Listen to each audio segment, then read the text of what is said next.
Hello दोस्तों आज मैं आपको पॉलिटिकल का पेपर करवाने वाला हूँ। दोस्तों 20 मार्च को आपका पॉलिटिकल का एग्ज़ाम है, तो उसी को ध्यान में रख के आपके लिए एक इम्पोर्टेंट सैम्पल पेपर लाया हूँ। दोस्तों ये पेपर इतना इम्पोर्टेंट है कि ये सिर्फ इंग्लिश में ही उपलब्ध था, हिंदी में ये उपलब्ध था ही नहीं। मैंने इस पेपर को गूगल से ट्रांसलेट किया है हिंदी से इंग्लिश से हिंदी में। इसलिए इस पेपर को ध्यान से देखना, एक एक क्वेश्चन अगर एग्ज़ाम में ना आए तो मेरा नाम बदल देना। बहुत इंपॉर्टेंट पेपर है, वरना और भी बहुत से सैम्पल पेपर थे जो हिंदी में उपलब्ध थे, लेकिन ये पेपर केवल इंग्लिश में उपलब्ध था, इसलिए मैंने इसे ट्रांसलेट किया है। और इसके जो आप क्वेश्चन देखेंगे वो उल्टे सीधे आपको नजर आएंगे, वो इसलिए है क्योंकि ट्रांसलेट करने में थोड़ा हो गया है इसमें क्वेश्चन की वजह से। इसलिए आप मेरी बातों पर ध्यान देना जो मैं बोलूँ। इसके सबसे पहले हम निर्देश देख लेते हैं। देखिए इस पूरे जो पेपर है उसमें 30% है, 3 घंटे आपके पास रहेंगे, 80 नंबर का आपका पेपर है। पैटर्न यही है, प्रश्न संख्या 1 से 12 एक एक अंक के बहुविकल्पीय प्रश्न यानी कि एमसीक्यूज है, 1 से 12 तक 12 नंबर के कन्फर्म। प्रश्न संख्या 13 से 18 ये 2 अंकों के है, ये वेरी शॉर्ट टाइप के क्वेश्चन है जिनके आंसर आपको केवल 50 शब्दों में देने हैं। अब प्रश्न संख्या 19 से 23 ये 4 अंकों का है, ये थोड़े 100 टाइप के क्वेश्चन है जिनका आंसर आपको 100 शब्दों में देना है। अब प्रश्न संख्या 24 से 26 इसमें आपको गद्यांश, एक कार्टून और एक मानचित्र होगा। इनके उत्तर निर्देश अनुसार दिए जाने हैं, जैसे उसमें बता रखा होगा वैसे आपको देने हैं, वो अभी आपको मैं आगे बता दूंगा। प्रश्न संख्या 27 से 30 ये 6 अंकों के प्रश्न है, 6 अंक वाले 4 है, और चारों में ही ऑप्शन मिलेंगे आपको कि आपको पहला नहीं करना तो आप सेकंड कर सकते हैं। और 6 अंकों के वाले प्रश्नों में आंतरिक विकल्प है, ये बता रखा है। 6 अंकों के जो क्वेश्चन है इसके जो आंसर है वो आपको 150 से 150 से 200 तक इतने शब्दों में आपको देना है इसका आंसर, और पॉइंट वाइज सबके आंसर देने हैं, वो हम अभी मैं आपको आगे बताऊंगा। अनुभाग ए हम देख लेते हैं, 12 अंक है, 12% है इसमें। जो उल्टे सीधे हैं वो मैं आपको बता दूंगा ये कैसे हैं। देखिए 2009 में एक अरब स्प्रिंग क्रांति हुई थी, जो कि अरब का देश है ट्यूनीसिया, वहाँ पर ये शुरू हुई थी।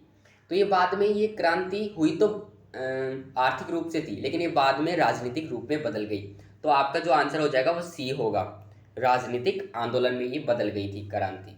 बाद में वहाँ के जो नेता थे उनको भी वहाँ से मतलब ये हटाने की मांग करने लग गए थे, क्योंकि वहाँ पर ट्यूनीशिया में बहुत ज़्यादा महंगाई, बहुत ज़्यादा भ्रष्टाचार बढ़ गया था। तो फर्स्ट का आंसर आप याद रखेंगे ना, ठीक है। सेकंड है उस सोवियत, देखिए ये सेकंड पर्सन यहाँ से स्टार्ट हो रहा है, 1 मिनट ध्यान से देखिए, लेकिन ये उल्टा सीधा हो गया है, मैं इसलिए माफ़ी चाहता हूँ क्योंकि ये ट्रांसलेशन में हो गया है, ये थोड़ी टाइपिंग में होगी। उस यहाँ से है क्वेश्चन, आप ध्यान रखिए। उस सोवियत नेता का नाम बताइए जिसने वर्ष 1991 में तख्तापलट का सामना किया। देखिए 1800 उसमें सॉरी 1985 में मिखाइल गोर्बाचेव सोवियत संघ के महासचिव बने थे, लेकिन 1989 में जब बर्लिन की दीवार टूट गई थी तो सोवियत संघ का भी 1990 में विघटन हो गया था। फिर उसके बाद जो मिखाइल गोर्बाचेव थे उनको तख्तापलट का सामना करना पड़ा, और उनकी जगह कौन आ गए थे, उनकी जगह जो बोरिस येल्सिन थे वो आ गए थे। तो इसमें सही आंसर हो जाएगा मिखाइल गोर्बाचेव। सिर्फ आपको ये नाम याद रखना है, मिखाइल गोर्बाचेव। तो इन्होंने आर्थिक सुधार भी किए थे सोवियत संघ में, और इनको तख्तापलट का सामना भी करना पड़ा। मैं आपको एक एक चीज़ समझाना चाहता हूँ, इसलिए वीडियो को एंड तक देखिए, आपका बहुत फ़ायदा होगा इस वीडियो से। आसियान मार्ग के लिए, और इसके जो सारे आंसर है ना वो आपको मैं नीचे PDF के तौर पे ऐसे कैसे दिखा दूंगा, सारे आंसर आपको मिल जाएंगे, जितने भी यहाँ से क्वेश्चन मैं आपको करा रहा हूँ सारे आंसर नीचे उपलब्ध हैं। आसियान मार्ग के लिए सबसे उपयुक्त कथनों में से एक का चयन करें। अभी ABCD दे रखे, लेकिन ये स्टार्ट यहाँ से है। आसियान सदस्यों की जीवन शैली को दर्शाता है। आसियान सदस्यों के जो देश है उनकी जीवन शैली को दर्शाता है। दूसरा हम देखते हैं, आसियान सदस्यों के बीच एक अनौपचारिक और सहकारी बातचीत है। तो आपका ये B से हो जाएगा। जो आसियान के सदस्य है उनके बीच अनौपचारिक टकराव रहित मेल मिलाप की एक शैली है। तो ये बात सही है, तो ये आपका सही हो जाएगा। बाकी आप आंसर देखना, नीचे मैं आपको दिखा दूंगा। फोर्थ देखना, मास्ट्रिट संधि, ये मास्ट्रिट है, मास्ट्रिट संधि और यूरोपीय मुद्रा यूरो को मानने से इनकार करने वाले देशों का नाम लिखिए। तो वो जो देश थे वो डेनमार्क और स्वीडन थे। डेनमार्क और स्वीडन यहाँ पे लिख देता हूँ, डेनमार्क और स्वीडन। इन दो देशों ने यूरो मुद्रा को नहीं माना और मास्ट्रिट संधि को भी नहीं माना। मास्ट्रिट संधि हुई थी 1992 में, जब यूरोपीय संघ अस्तित्व में आया। और यूरो एक मुद्रा का नाम है जो पूरे यूरोप की है, जो यूरोपीय संघ के देश है उनकी है ये। तो ध्यान रखना, डेनमार्क और स्वीडन। अब एक कारण और कथन और कारण वाले प्रश्न है, ये तो ऊपर आपको बता रखे हैं। चलो दावा देखते हैं हम, एक क्या है। पारंपरिक सुरक्षा विश्व निर्माण को हिंसा से बचने के साधन के रूप में स्वीकार करती है। तो ये कथन सही है आपका। विश्वास निर्माण एक प्रक्रिया है जिसमें देश अपने प्रतिद्वंद्वियों के साथ विचारों और सूचनाओं को साझा करते हैं। ये भी सही बात है भाई, किसी देश के साथ हमें विचार मतलब विश्वास होता है तो उस देश के साथ हम अच्छे संबंध भी रखते हैं, व्यापारिक संबंध भी रखते हैं, और अच्छे जो नेता होते हैं वो राजनीतिक संबंध भी रखते हैं। तो दोनों ही सही हो जाएंगे, व्याख्या भी करते हैं। तो आपका फर्स्ट ही आंसर सही हो जाएगा कि दोनों सही है और इसका सही स्पष्टीकरण भी है। अब दूसरा है अभिकथन वाला, इंदिरा गांधी को असली चुनौती विपक्ष से नहीं बल्कि खुद की पार्टी से मिली थी। ये बात भी सही है। अब कारण क्या है इसका कि उन्हें कांग्रेस के भीतर शक्तिशाली और प्रभावशाली नेताओं के एक समूह सिंडिकेट से निपटना पड़ा। दोनों बात सही है और इसकी व्याख्या भी करता है, तो इसमें भी ए ही हो जाएगा जो ऊपर वाला है वो, कि दोनों सही और दोनों व्याख्या भी करता है। क्योंकि इंदिरा गांधी जो प्रधानमंत्री थी वो उन्होंने उनको सिंडिकेट ने ही प्रधानमंत्री बनवाया था, लेकिन सिंडिकेट सोच रहे थे कि ये हमारे सर पर काम करेगी, लेकिन इंदिरा गांधी ने वैसा नहीं किया, इसलिए सिंडिकेट ने इंदिरा गांधी को हटाना चाहा। फिर कांग्रेस दो भागों में बट गई थी, कांग्रेस ओ और कांग्रेस आर, ऑर्गेनाइजिस्ट और रिक्विजनिस्ट। सेवंथ है आतंकवाद का अर्थ। देखिए आतंकवाद का क्या अर्थ है, क्रूर हिंसा का उपयोग कर समाज में डर का माहौल बनाना, किसी सैन्य द्वारा हमला, लोगों के समय या फिर ये बाजार या ट्रेन आदि में बम विस्फोट। तो इसका सही अगर हम माने तो उसका यही है, क्रूर हिंसा का उपयोग करके समाज में डर का माहौल व्यवस्थित रूप से बनाना।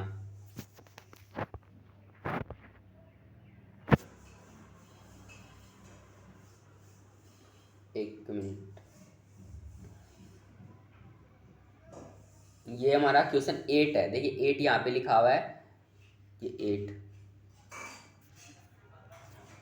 8 यहाँ से शुरू होगा। ये है ना, नीति आयोग के बारे में निम्नलिखित में से कौन से कथन सत्य हैं। नीति आयोग के बारे में सही कथन पहचानने हैं। तो नीति आयोग केंद्र सरकार के थिंक टैंक के रूप में कार्य करता है, सही बात है। नीति आयोग आतंकवाद के विरुद्ध कार्य करता है, ये गलत बात है, नहीं करता। नीति आयोग निम्नलिखित में कार्य करता है, तो पहला इसी हो जाएगा। आप थिंक टैंक के रूप में कार्य करता है, बॉटम टू अप्रोच, एक नीतियाँ बनाता है, सरकार को सलाह देता है नीति आयोग। तो ये सही हो जाएगा पहला ही आपका,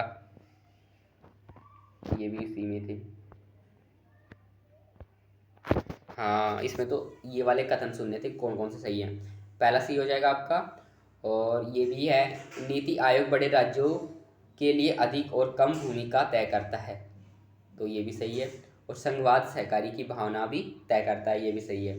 तो इसमें फर्स्ट, थर्ड और फोर्थ हो जाएगा, सेकंड नहीं होगा। ये आतंकवाद के विरुद्ध कार्य नहीं करता है, ये वाला गलत है, बाकी सही है तीनों। तो फर्स्ट, थर्ड और कौन सा है इसमें, बी में थर्ड फोर्थ, ये राइट सी आ जाएगा आपका। इसमें फर्स्ट, थर्ड और फोर्थ दे रखा है, सी आपका आंसर सही है इसमें। आप बस क्वेश्चन पे ध्यान दीजिए, इसमें उल्टे सुल्टे हो रहे हैं। 9 हम देखें, द्वितीय पंचवर्षीय योजना का प्रारूप तैयार करने वाले व्यक्ति का नाम लिखिए। केसी नोगाय, टी कृष्णाचारी, श्रीमती दुर्गाबाई देशमुख और पीसी महालोबिनस। तो पीसी महालोबिनस पूरा नाम था प्रशांत चंद्र महालोबिनस। तो इन्होंने द्वितीय पंचवर्षीय योजना का खाका तैयार किया था, उसे बनाया था। पहली पंचवर्षीय योजना किसने तैयार की थी, के.एन. राज ने। तो ध्यान रखना आपको दोनों का। 10वां, कालानुक्रमिक क्रम में निम्नलिखित को व्यवस्थित करें। दूसरा आम चुनाव कब हुआ था, 1957 में। पहला 1952 में हुआ था। वीवी गिरी भारत के राष्ट्रपति कब बने थे? 1969 में। चौथा आम चुनाव कब हुआ था? 1967 में। तो इनको ही अगर हम देखें तो पहला ये आएगा, दूसरा आएगा, तीसरा ये आएगा। इसमें चौथा भी है क्या? हाँ, कांग्रेस और भाकपा गठबंधन आम चुनाव में। तो ये 1962 का जब चुनाव हुआ था तो भारतीय कम्युनिस्ट पार्टी गठबंधन के चुनाव में आई थी। अब आप देखिए 1962, 1952 का जो चुनाव हुआ था, 1967 और 1969, तो ये सारे सन हैं। इनके अनुसार आपको मिलाना है। इसमें आपको डेट पता होनी चाहिए, सन पता होनी चाहिए, फिर आप आसानी से मिला लेंगे। इलावा हम देखें इलाहाबाद उच्च न्यायालय के उस न्यायाधीश का नाम आपको बताना है जिन्होंने श्रीमती इंदिरा गांधी के निर्वाचन को अवैध घोषित किया था। तो वो जो न्यायाधीश थे वो जगमोहन लाल सिन्हा थे। ये इलाहाबाद के थे, जो कि यूपी में पड़ता है। पहले इलाहाबाद था, अब ये प्रयागराज हो गया, ध्यान रखना आपको।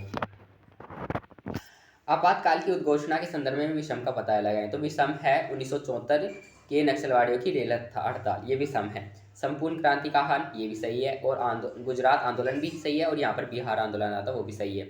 रेल हड़ताल इसका कारण नहीं था ज़्यादातर, ये गलत हो जाएगा, विषम है इसमें। अब खंड बी करना है हमें, जो हमारी वेरी शॉर्ट है। तो बहुध्रुवीय दुनिया की किसी एक विशेषता पर प्रकाश डाले, जैसा कि रूस और भारत दोनों ने कल्पना की है। तो भारत यहाँ पे आ गया है, यहाँ पे होता है रूस और भारत। तो रूस और भारत ऐसे देश हैं जो कि बहुध्रुवीय विश्व बनाना चाहते हैं। बहुध्रुवीय विश्व से तात्पर्य है कि ऐसा विश्व जिसमें बहुत से ध्रुव हो, बहुत से शक्ति के केंद्र हो, एक शक्ति का केंद्र ना हो। जैसे अमेरिका है तो वो अपना ही वर्चस्व स्थापित करना चाहता है और वो एक ही ध्रुव है, इसलिए अलग अलग ध्रुव बनाने की कोशिश की जा रही है कि इधर चाइना उभर कर आ रहा है नई शक्ति, इधर रसिया, इधर भारत, तो इधर इजराइल, कई देश नए नए शक्ति के केंद्र बन रहे हैं। तो ये बहुत ध्रुवीय हो गए।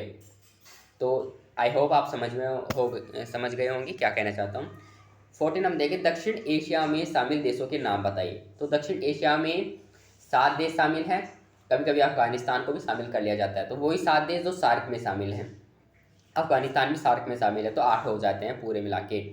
भारत, नेपाल, भूटान, पाकिस्तान, बांग्लादेश, श्रीलंका, मालदीव, 7 ही हो गए। और एक अफगानिस्तान, 8 हो गए। कभी कभी इसको म्यांमार को भी शामिल कर लिया जाता है, तो आपको ध्यान रखना है। उत्तर पूर्व भारत की राजनीति में प्रमुखता रखने वाले किन्हीं 2 मुद्दों पर प्रकाश डालिए। तो उत्तर पूर्व की जो राजनीति है उसमें एक मुद्दा तो आप ये बता सकते हैं कि जो उत्तर पूर्व की जो राजनीति है उसमें जो ज़्यादातर जो देश हैं उनकी जनसंख्या भी ज़्यादा है। उत्तर पूर्व में आप देख लीजिए, भारत भी आता है, चाइना भी आता है, और पाकिस्तान, बांग्लादेश सारे आते हैं।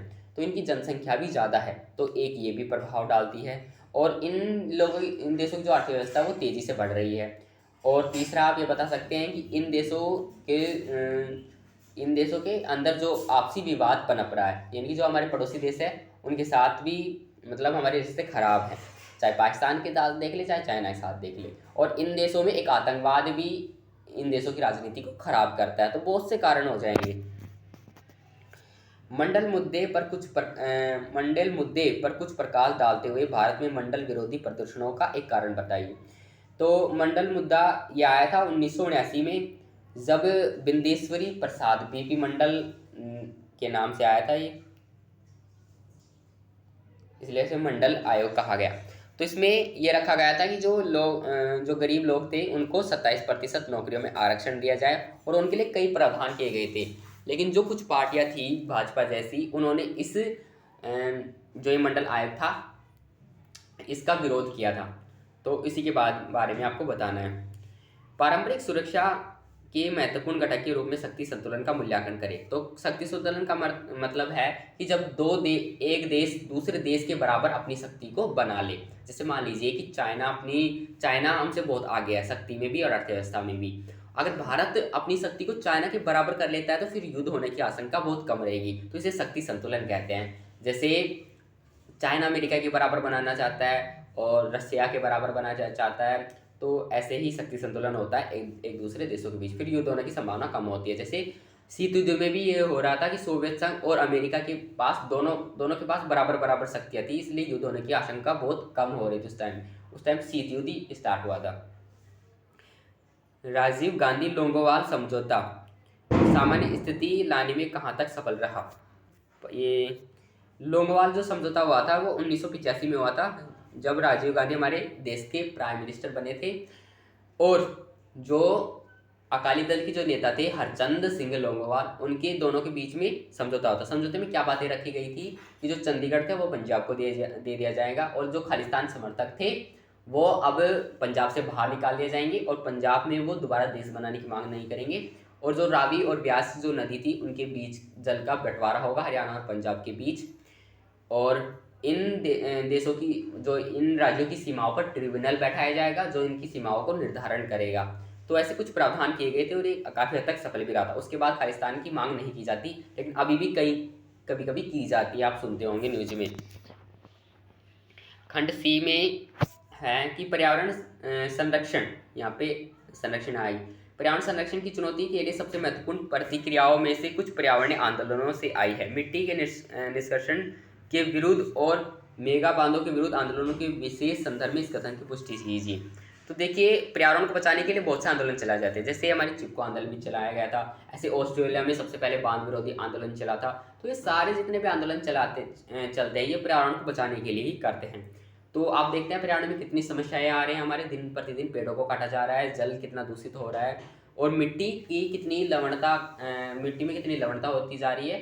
तो ये सारी बातों को ध्यान में रखकर आपको इस क्वेश्चन का आंसर लिखना है। बहुत ही आसान क्वेश्चन है।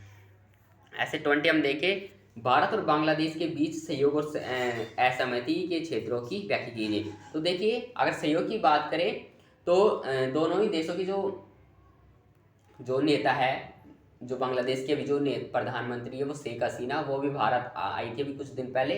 दोनों के बीच व्यापार होता है, आवाजाही होता है, मुक्त व्यापार होता है। तो ये तो कुछ पॉजिटिव पॉइंट हो जाएंगे, लेकिन नेगेटिव पॉइंट कि दोनों के बीच ब्रह्मपुत्र नदी को लेकर विवाद भी है, तो ये एक नेगेटिव पॉइंट भी हो जाएगा। और यहाँ पे 21 यहाँ से स्टार्ट होता है। यहाँ पे देखिए 20 से 22 दे रखा है, लेकिन 21 यहाँ पे है बीच में। क्या आप इस कथन से सहमत हैं कि स्वतंत्र भारत की विदेश नीति ने दुनिया के सपने को आगे बढ़ाया है? तो देखिए, जब भारत आज़ाद हुआ था तो उसके बाद भारत के पास दो ऑप्शन थे, या तो अमेरिकी गुट में मिल जाओ या सोवियत संघ के गुट में मिल जाओ। लेकिन जो पंडित जवाहरलाल नेहरू थे वो अलग रहना चाहते थे दोनों गुट से, क्योंकि वो चाहते थे कभी भी तो हम आ जाते हैं और फिर किसी गुट का गुलाम हो जाएं, तो ये हमें शोभा नहीं देगा और हमारी विदेश नीति पर वो प्रभाव डालेगा। तो उन्होंने एक अलग गुट बनाया, गुट निरपेक्ष आंदोलन भी उसे कहा जाता है। तो इसमें 5 देश शामिल थे, घाना हो गया, यूगोस्लाविया हो गया, और भी कुछ देश थे इसमें। भारत तो था ही, अफ्रीका, साउथ अफ्रीका भी इसमें था, और अफ्रीकी जो नव स्वतंत्र अफ्रीकी देश थे वो भी इसमें शामिल थे। वर्तमान में इसकी 54 देश इसमें शामिल है, 54 देश से ज़्यादा ही हो गए हैं बल्कि। तो इस पर बहुत मतलब विदेश नीति पर इसने प्रभाव डाला है, ये आप जानते ही हैं। अब 22 हम देखें, 25 जून को भारत में राष्ट्रीय आपातकाल लागू करने के 2 कारणों का विश्लेषण कीजिए। देखिए, बहुत से कारण थे वैसे तो, कि महंगाई और भ्रष्टाचार इतना बढ़ गया था कि लोग सड़कों पर आ गए थे।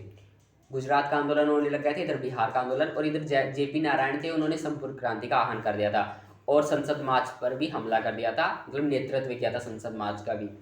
जो दिल्ली के रामलीला ग्राउंड में, उसमें इतनी बड़ी रैली निकली थी कि उससे पहले कभी इतनी बड़ी रैली नहीं निकली थी। और भी बहुत से कारण थे, गरीबी इतनी बढ़ गई थी, खाद्यान्न संकट आ गया था देश में, इसलिए आपातकाल लागू करना पड़ा। तो ये 25 जून 1975 को, ये डेट भी आपको याद रखनी है।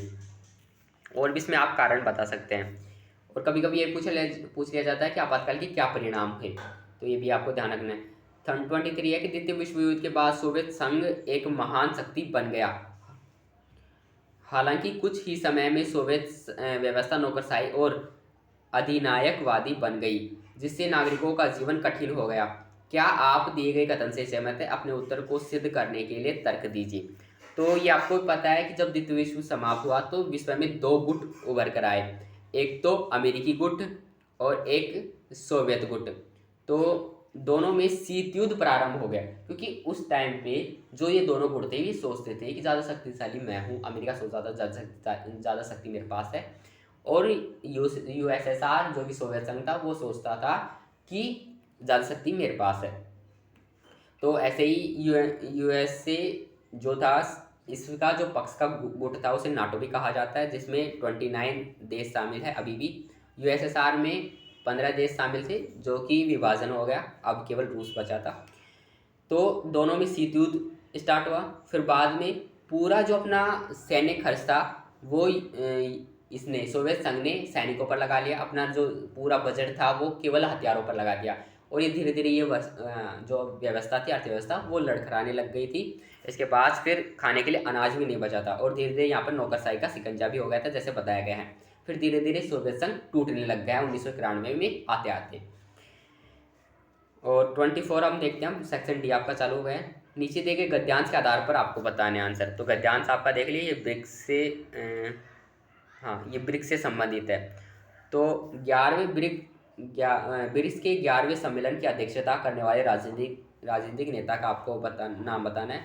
तो ब्रिक्स का 11वां सम्मेलन ब्राज़ील में हुआ था। तो इसकी जो अध्यक्षता की थी वो भी आ जाएगा आपका जायर बोल्सोनारो ने। अब सेकंड है कि ब्रिक्स के बारे में निम्नलिखित में कौन सा कथन सत्य है। तो आपका बी हो जाएगा, ब्रिक्स देश अपनी समानता का सम्मान करते हैं। तो ये बिल्कुल सही हो जाएगा, ये बिल्कुल ही कथन है। देखिए, ब्रिक्स का मुख्यालय काठमांडू में है। देखिए, ये सार्क का मुख्यालय काठमांडू में, ब्रिक्स का नहीं है। थर्ड हम देखना है कि ब्रिक अपनी पहली बैठक में दक्षिण अफ्रीका को शामिल करने के बाद ब्रिक में बदल गया। तो ये 2009 में हुई थी पहली बैठक, उसी के बाद इसमें साउथ अफ्रीका भी शामिल हो गया, फिर ये ब्रिक्स बन गया था। हाँ, ब्रिक्स की स्थापना कब हुई? तो ब्रिक्स की स्थापना 2006 में हुई थी। कहाँ पर हुई थी? रूस में हुई थी। तो ध्यान रखना है आपको। अब ये 25 है कि दिए गए रेखा मानचित्र में आपको मैप दे रखा है, उसमें इन क्वेश्चनों के आंसर देना है। ABCD 4 आपको दे रखा है, 4 मार्क्स का है ये। पहला क्वेश्चन यहाँ से स्टार्ट होता है, यहाँ से। वह राज्य जहाँ गठबंधन का नेतृत्व किया भाकपा ने सरकार बनाई। नेतृत्व करके भाकपा ने सरकार बनाई। भाकपा कौन है? भारतीय कम्युनिस्ट पार्टी, CPI। तो ये जो सरकार बनी थी वो केरल में बनी थी, ये आपको ध्यान रखना है। दूसरा है कि नेता श्यामा प्रसाद मुखर्जी से संबंधित राज्य। तो नेता श्यामा प्रसाद मुखर्जी पश्चिम बंगाल में है, पश्चिम बंगाल में आपको ध्यान रखना है। और पिछड़े वर्ग के लिए आरक्षण लागू करने वाले राज्य, कर्पूरी ठाकुर कहाँ के थे? वो बिहार के थे, ये आपको ध्यान रखना है। अभी मैं अब आपको बनना सिखा दूंगा। और फोर्थ है कि मध्याह्न, मिड डे मील। तो मिड डे मील किसने स्टार्ट किया था? के कामराज ने। तो ये कहाँ के थे? तो ये तमिलनाडु के थे, ये आपको ध्यान रखना है। तो देखिए, फर्स्ट का जो पूछा है वो, फर्स्ट का यहाँ पे मैप देखने देख लो। तो यहाँ पे सी है, फर्स्ट का सी आ जाएगा, केरल। एक मिनट, सी है केरल, यहाँ पे केरल। ऐसे आपको तालिका बनानी है अपने पेपर में, जो आंसर सीट है उसमें तालिका बना के लिखना है। सेकंड में पूछा था कि जो श्यामा प्रसाद मुखर्जी है उनसे संबंधित राज्य। तो ये बी वाला ऑप्शन जो देख रहे हैं आप, ये पश्चिम बंगाल आ जाएगा, यहाँ पे समझ आना, पश्चिम बंगाल है। तीसरा है कर्पूरी ठाकर कहाँ के थे? तो ये डी बिहार के थे, बिहार के। और बाकी जो बच गया है वो ए है, तो तमिलनाडु आ जाएगा। मिड डे मील चालू जो किया था तमिलनाडु आ गया। तो ऐसे आपको मैप बनना है, पूरा तालिका बनाना है। ऐसे आपको तालिका क्वेश्चन पेपर में दी हुई होगी, उसे उसमें आंसर शीट में लिखनी है, और वैसे ही जैसे पूछा है क्वेश्चन से संबंधित तो वैसे ही लिखना है। बाकी जो भी आपका डाउट हो वो कमेंट में आप बता सकते हैं। अब ये दृष्टिबाधित विद्यार्थियों के लिए जो कि मैप नहीं पढ़ सकते, तो कांग्रेस में विभाजन का क्या कारण था? तो देखिए, कांग्रेस में विभाजन का यही कारण था कि जब 1969 में राष्ट्रपति का चुनाव हुआ तो इंदिरा गांधी ने सिंडिकेट की बात नहीं मानी और वीवी गिरी को राष्ट्रपति बना दिया। उसी के बाद से फिर ये इसका विभाजन हो गया था।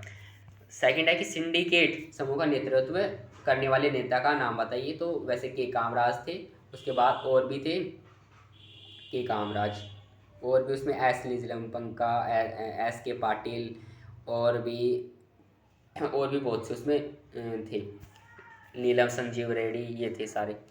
पहले 3 चुनाव में किस पार्टी का दावा था? तो वो कांग्रेस थी। उस नेता का नाम बताइए जिसने गैर कांग्रेसवाद की रणनीति अपनाई। तो ये राम मनोहर लोहिया ने ये नारा भी दिया था।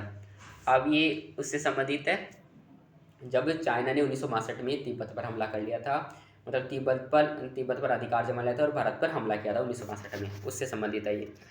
तो क्वेश्चन देखिए, 1960 में भारत और चीन के बीच सीमा विवाद छिड़ गया। पंडित जवाहरलाल नेहरू ने चीन के अपने समकक्ष चाओ एन लाई के साथ, तो चाओ एन लाई आ जाएगा यहाँ पे, चाओ एन लाई,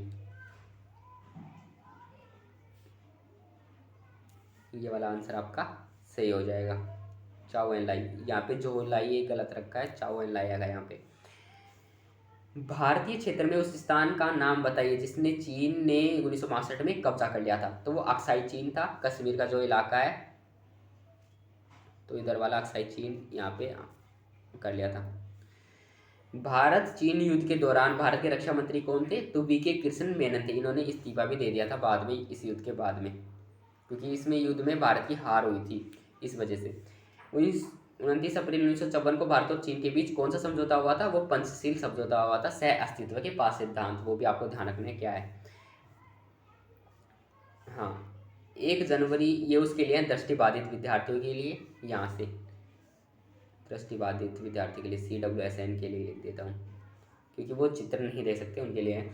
जनवरी 1966 में प्रधानमंत्री श्री लाल बहादुर शास्त्री ने ताशकंद समझौते किसके साथ किए थे? अयूब खान के लिए, जनरल अयूब खान। दूसरा है, गुटनिरपेक्ष आंदोलन की पहली बैठक कहाँ पे हुई थी? तो बेलग्रेड में हुई थी। भारत चीन युद्ध 1965 से संबंधित निम्नलिखित में से कौन सा कथन सही है? चीन नियंत्रण रेखा पार नहीं कर सका, ये तो गलत है, सही बताना है। संघर्ष के दौरान सोवियत संघ तटस्थ रहा, ये सही बात है, क्योंकि जो उस समय पे क्यूबा मिसाइल संकट भी चल रहा था, इसलिए रूस हमारी मदद नहीं कर पाया था, वो दोनों की पक्ष में नहीं था, वो तटस्थ था, यानी कि ना उसके पक्ष में ना भारत के पक्ष में। भारत ने किस आधार पर दलाई लामा और हजारों तिब्बती शरणार्थियों को राजनीतिक शरण ली? केवल भारत ने मानवीय आधार पर ही शरण दी थी दलाई लामा को, तो यहाँ लिखना है आपको, भारत ने मानवीय आधार पर ही, और कोई नाता नहीं था हमारा, केवल मानवीय आधार पर ही हमने शरण दी थी। वैसे पहले जो तिब्बत था वो भारत का ही हिस्सा था। अब 27, अब खंड वो आ गया आपका, खंड ई, जो कि 6 मार्क्स वाले हैं, 6 मार्क्स। तो वैश्वीकरण के सांस्कृतिक और राजनीतिक परिणामों का आपको विश्लेषण करना है। देखिए, सांस्कृतिक परिणाम आपको पता होगा कि हम यूरोपीय संस्कृति की तरफ कितने ज़्यादा बढ़ रहे हैं। कितने पर्व जैसे Valentine day, Mother's day, Father's day, Christmas day, ये सारे जो त्यौहार हैं ये बाहर से आए हैं, तो हम बाहर की संस्कृति को अपना रहे हैं। जितने भी जंक फूड है, फास्ट फूड, ये सारे बाहर से आए हैं। तो मैकडोनाल्डीकरण और जितनी भी फूड है ये सब हम बाहर से ही अपना रहे हैं, और हमारी संस्कृति भी दूसरी दुनिया में फैल रही है। तो ये सारे सांस्कृतिक प्रभाव हो गए। राजनीतिक प्रभाव में हम हमारे जो संविधान थे उसे भी उधार का थैला कहा जाता है, क्योंकि हम दूसरे देशों के संविधान से हमने प्रावधान लिए हैं। और राजनीतिक अधिकार में हम दूसरा देश, जो मतलब मान लीजिए कि दूसरे देश में कोई घटना हो रही है, तो उस देश की जो घटना है वो उसका सबक दूसरा देश भी लेता है। जैसे अभी तुर्की और सीरिया में भूकंप आया था, तो उससे पूरी दुनिया सबक ले रही है, क्योंकि वहाँ पर जो मकान थे वो बहुत ही कच्चे माल में बनाए गए थे, और ऐसे स्थानों पर बनाए गए थे जहाँ भूकंप की तीव्रता ज़्यादा थी। तो बहुत से परिणाम आप बता सकते हैं इसके यात्रा में भी, कि वैश्वीकरण के प्रतिरोध की किन्हीं 3 कारणों का विश्लेषण कीजिए। तो इसका प्रतिरोध भी किया जा रहा है, जो WSF है, वर्ल्ड सोशल फोरम, उसके द्वारा प्रतिरोध किया जाता है इसका, कि इससे ये कहा जाता है कि इससे सांस्कृतिक जो संस्कृति है वो इससे नष्ट हो जाती है वैश्वीकरण से। तो इसके विपक्ष में आपको कारण देने। 28वां, इस बदलती दुनिया में एक मजबूत और पुनर्जीवित संयुक्त राष्ट्र संघ वांछनीय, उजागर करें। तो ये आपको बताना है कि क्या संयुक्त राष्ट्र संघ अपनी भूमिका अच्छी तरह से निभा रहा है या नहीं। तो अभी आप फिलहाल में देख रहे हैं रूस यूक्रेन युद्ध क्राइसिस, कब 1 साल हो गए इसे चलते हुए, अभी तक ये रुक नहीं पाया। तो कई लोग तो यही सोचते हैं कि भाई अब संयुक्त राष्ट्र संघ है तो क्यों ये युद्ध हो रहा है।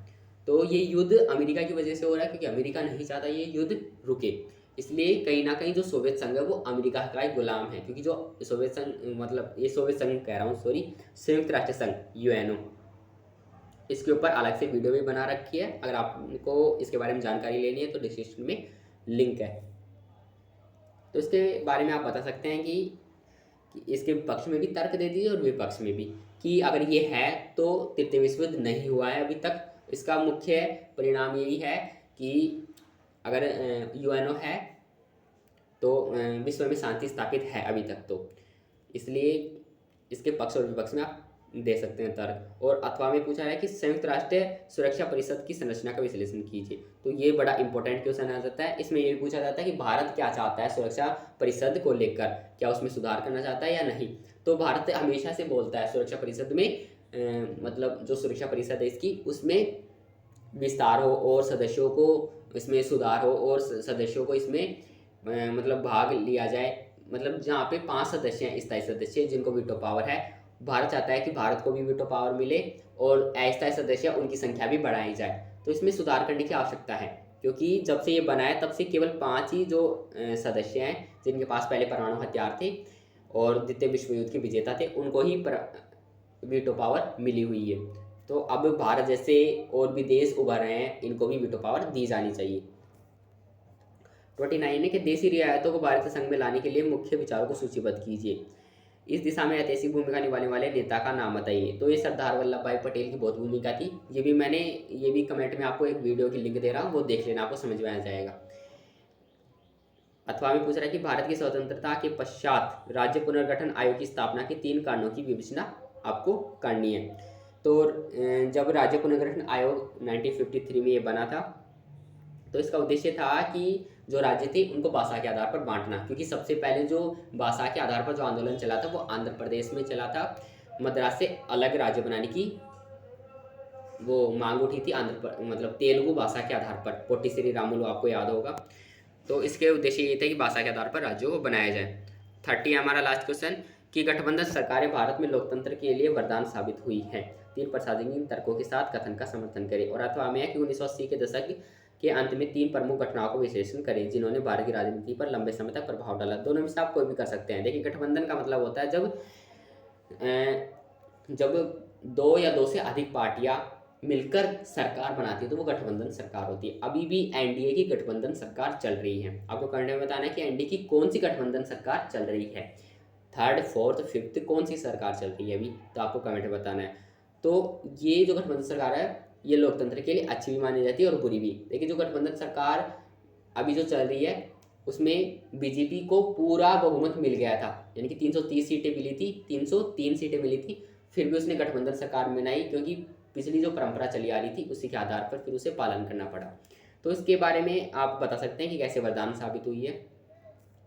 आप जो सारे आंसर आपको मैं दिखा रहा हूँ ये सारे एमसीक्यूज के आंसर हैं।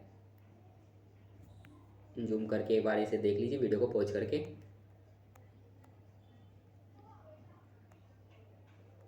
ये 6 अंक वाले भी आपको दिखा देता हूँ। ये मैप वाले हैं, केरल, पश्चिम बंगाल, बिहार, तमिलनाडु, हमने भी ऐसा ही लगाया था।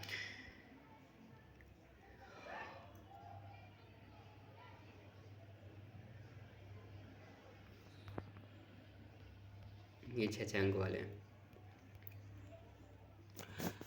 तो दोस्तों हमारी ये वीडियो यहीं पे समाप्त होती है। अगर आपको वीडियो पसंद है वीडियो को लाइक कीजिए और ऐसी ही वीडियो देखने के लिए चैनल को सब्सक्राइब कीजिए। ऑल बेस्ट आपके एग्ज़ाम के लिए। मिलते हैं नेक्स्ट वीडियो में, तब तक के लिए बाय, जय हिंद।